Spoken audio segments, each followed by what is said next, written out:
Assalamualaikum warahmatullahi wabarakatuh. Di sini kami dari kelompok 3 dengan anggota Odilia Andrini dengan NIM 181142, Rosmi Dayanti dengan NIM 181143, Cahya Imda dengan NIM 181152, dan Siti Ayu Nur Azizah dengan NIM 181164. Assalamualaikum warahmatullahi wabarakatuh. Di sini kami dari kelompok 3 akan mempresentasikan materi kami, yaitu tentang mendanai usaha dengan cara non-konvensional. Baik, di sini saya akan menjelaskan poin yang pertama, yaitu pengertian dan pentingnya financial engineering. Financial engineering adalah disiplin ilmu yang berusaha memanfaatkan perkembangan mutakhir teori-teori keuangan untuk menciptakan produk-produk finansial yang bisa menangani kebutuhan finansial yang semakin kompleks. Secara teknis, yang dimaksudkan sebagai financial engineering adalah derivatif. Nah, derivatif sendiri merupakan aset keuangan yang sangat atau paling beresiko. Jika kita urutkan kadar resikonya dari yang paling rendah, maka kita akan dapatkan urutan sebagai berikut: aset bebas risiko, tabungan atau deposito, obligasi, saham, dan derivatif. Jika saham saja merupakan aset beresiko atau tidak ada janji jaminan pengembalian baik berupa capital gain maupun dividen, tentu dapat kita bayangkan kadar resiko dari derivatif tidak ada kadar janji jaminan pengembalian, yang ada adalah kepastian kadar investasi yang hilang. Tidak ada janji jaminan bukan berarti tidak akan kembali untung, melainkan yang dimaksud tidak ada yang memastikan akan untung.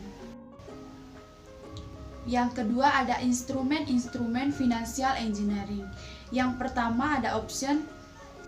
Option adalah sebuah kontrak antara dua pihak yang memberikan hak sebagai pembeli untuk membeli atau menjual sejumlah underlying aset pada harga tertentu yang ditentukan sekarang untuk transaksi yang akan terjadi di masa yang akan datang.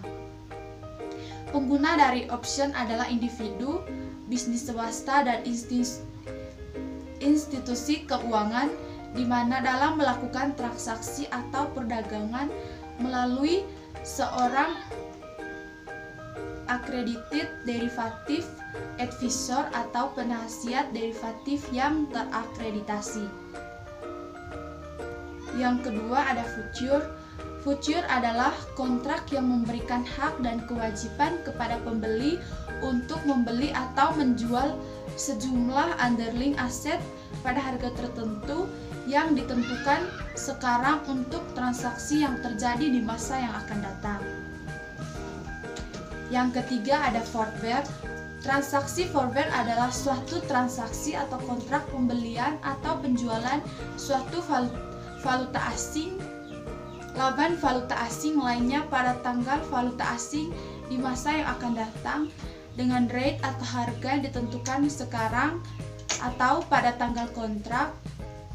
Transaksi forward dapat dilakukan untuk langkah waktu 1 minggu sampai waktu 1 tahun.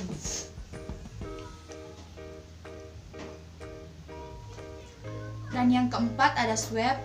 Swap adalah suatu transaksi atau kontrak untuk membeli atau menjual valuta asing lawan valuta asing lainnya pada tanggal valuta tertentu, sekaligus dengan perjanjian untuk menjual atau membeli kembali pada tanggal valuta berbeda di masa yang akan. Baik, selanjutnya saya akan menjelaskan poin C, yaitu mengenai manajemen risiko dan faktor-faktor yang mempengaruhi financial engineering. Nah, ada beberapa prinsip manajemen risiko yang dapat dilakukan oleh perusahaan, yakni menciptakan nilai objektif dari kesehatan, reputasi, keuntungan, dan menekan biaya manajemen risiko. Nah, sedangkan manajemen risiko sendiri itu adalah kesatuan bagian dari proses yang telah terorganisasi, termasuk proyek manajemen, perencanaan strategi, pengauditan, dan proses lainnya. Nah, ada pun beberapa aspek yang meliputi financial engineering selain dari penggunaan FE dalam perusahaan, yakni ada peramalan, manajemen risiko perangkat lunak, strategi perencanaan perusahaan, efek perdagangan, dan manajemen risiko keuangan, serta aspek lainnya. Nah, lalu saya akan menjelaskan poin D, yaitu peran financial engineering dalam meningkatkan nilai perusahaan. Manfaat financial engineering atau FE dalam rangka meningkatkan nilai perusahaan. Pendekatan financial engineering dengan mengoptimalkan instrumen keuangan dapat digunakan dalam meningkatkan nilai perusahaan tersebut. Proses peningkatan FE tersebut tidak dapat menciptakan nilai perusahaan yang optimal bila lingkungan health atau politik, ekonomi, legal, dan teknologi juga tidak di-engineering. Nilai perusahaan tersebut dapat meningkat jika kondisi good corporate dapat diwujudkan dalam lingkungan perusahaan tersebut.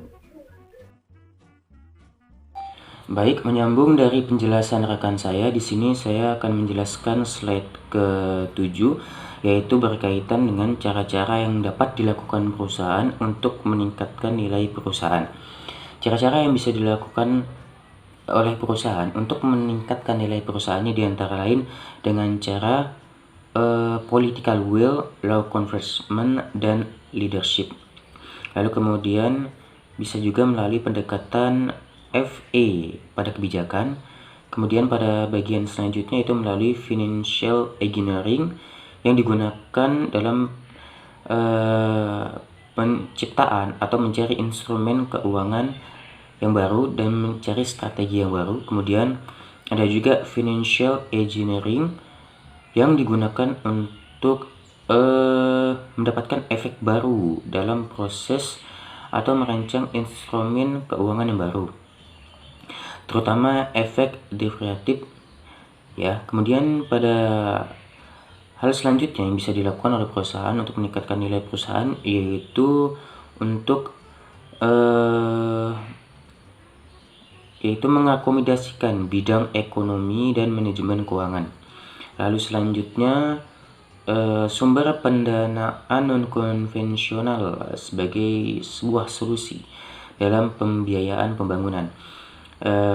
Di Indonesia sendiri, penggunaan cara tradisional dalam untuk mendapatkan dana atau modal, misalnya seperti melalui pembayaran dari pajak, APBN dan APBD, dan restribusi, itu lebih kepada dana yang disalurkan oleh pemerintah. Oleh karena itu, masyarakat perlu juga untuk mencari alternatif dana untuk membiayai suatu pembangunan. Lalu kemudian aktivitas penggunaan dana. Aktivitas penggunaan dana adalah suatu aktivitas untuk menginvestasikan dana pada berbagai aktiva yang dikenal sebagai portofolio. Dan portofolio ini terdiri dari minimal 2 barang atau lebih yang dipegang oleh investor dan kemudian dikelola dengan tujuan untuk mengurangi risiko yang mungkin akan diterima oleh pemegang portofolio tersebut. Selanjutnya materi akan dilanjutkan oleh rekan saya. Nama saya Siti Ayu Nur Aziza, NIM 1808 1020 1164. Kali ini saya akan membahas tentang aktivitas perolehan dana. Jadi untuk memulai suatu usaha, pada dasarnya sumber permodalan dapat kita peroleh melalui yang pertama, modal sendiri. Sumber modal sendiri merupakan cara yang paling mudah. Sumber pembiayaan sendiri dapat diperoleh dari tabungan, dana cadangan, atau mempergunakan aset yang tidak produktif. Dan yang kedua, pinjaman bank. Apabila modal sendiri tidak cukup, dapat memenuhi kebutuhan modal dengan meminjam dari bank. Ada 3 jenis kredit perbankan, yaitu yang pertama kredit usaha. Kredit usaha adalah kredit yang ditunjukkan untuk membiayai usaha yang produktif. Yang kedua, kredit konsumsi, yaitu kredit yang digunakan untuk membeli sesuatu yang sifatnya konsumtif, misalnya membeli rumah atau kendaraan pribadi. Dan yang terakhir, kredit serbaguna, yaitu kredit yang bisa digunakan untuk tujuan konsumsi maupun usaha. Selanjutnya, ada aktivitas pengelolaan dana. Setelah merencanakan usaha dan memperoleh modal untuk usaha, maka selanjutnya adalah mengelola keuangan selama proses usaha berjalan. Berikut beberapa hal yang perlu diperhatikan dalam tata kelola keuangan. Yang pertama, kita harus memisahkan antara uang pribadi dengan uang perusahaan. Jangan pernah mencampurkan uang pribadi kita dengan uang perusahaan. Dan yang kedua, kita harus memastikan sistem pencatatan yang rapi dan teratur sesuai dengan kaidah akuntansi. Setiap transaksi dicatat dalam jurnal harian, buku besar, laporan laba rugi, dan neraca. Yang ketiga, melakukan manajemen kas. Melakukan manajemen kas diperlukan untuk mengoptimalkan aset guna memastikan bahwa semua tagihan akan dapat dibayarkan dengan baik. Dan yang keempat, melakukan evaluasi setiap bulan terkait dengan keuangan, yaitu realisasi produksi dan penerimaan, realisasi biaya serta realisasi persediaan, jumlah utang piutang dan kondisi kas. Ada beberapa aspek yang harus diperhatikan dalam penggunaan biaya, antara lain biaya awal. Biaya awal adalah seluruh biaya yang dikeluarkan untuk pendanaan pembangunan atau pendirian usaha. Dan yang kedua, proyeksi atau rancangan keuangan. Nah, dalam proyeksi atau rancangan keuangan ini dibagi menjadi 3, yaitu pembukaan neraca harian, yang kedua proyeksi atau rancangan neraca pendapatan, dan yang ketiga proyeksi atau rancangan neraca aliran kas. Sekian presentasi dari kelompok kami. Terima kasih atas perhatiannya. Wassalamualaikum warahmatullahi wabarakatuh.